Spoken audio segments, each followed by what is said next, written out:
Hi, it's Dave Oates, Head Researcher at FinderMonkey. I wanted to talk to you today about what happens once you've found the person that you're looking for.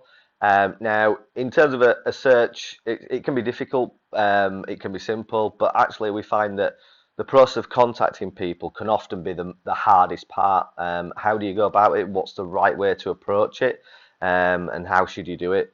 We always recommend the use of a third party or an intermediary to do that contact for you, and ideally somebody who's experienced and knows how to do it.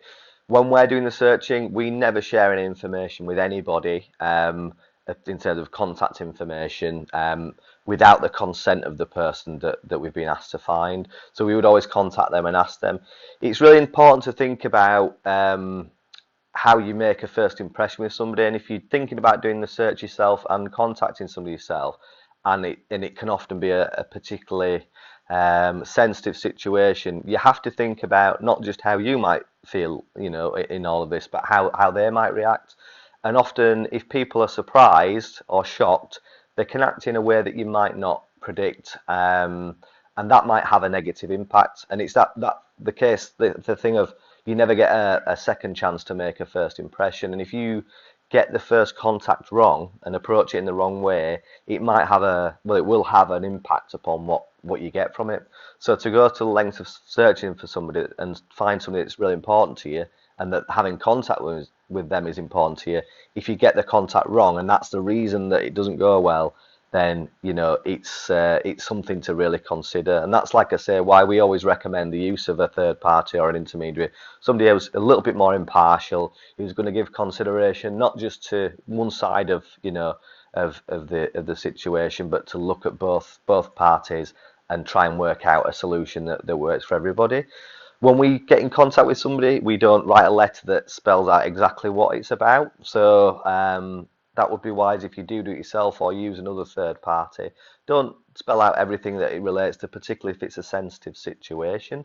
So if you're looking for a birth father, for instance, and you find a current address and find that he's living with other family and they're unlikely to be aware of your situation, if you write a letter that says, hi dad, I'm your child that you had no idea about, or that you did know about but haven't seen for 30 years, then the likelihood of that having a bad effect on him and perhaps other people who might see that letter could be catastrophic, really. So it's about being sensitive to the person that you're contacting as well, and that's why ultimately having that barrier in the middle, an intermediary, is really good, because people can react angrily sometimes, even when we first contact them. Their immediate response can be negative. A lot of emotions can come out.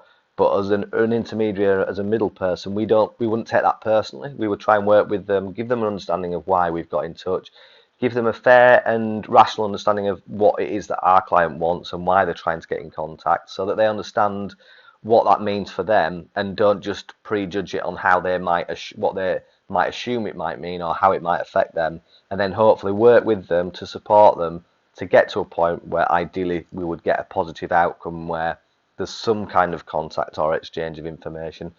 Even in those cases, with as much care taken as that, it doesn't always happen, and that's why you've always got to be prepared whenever you're going to search somebody that the outcome might not be what you hope for. So hopefully you found that helpful, and we'll have another video for you tomorrow. Thanks for watching.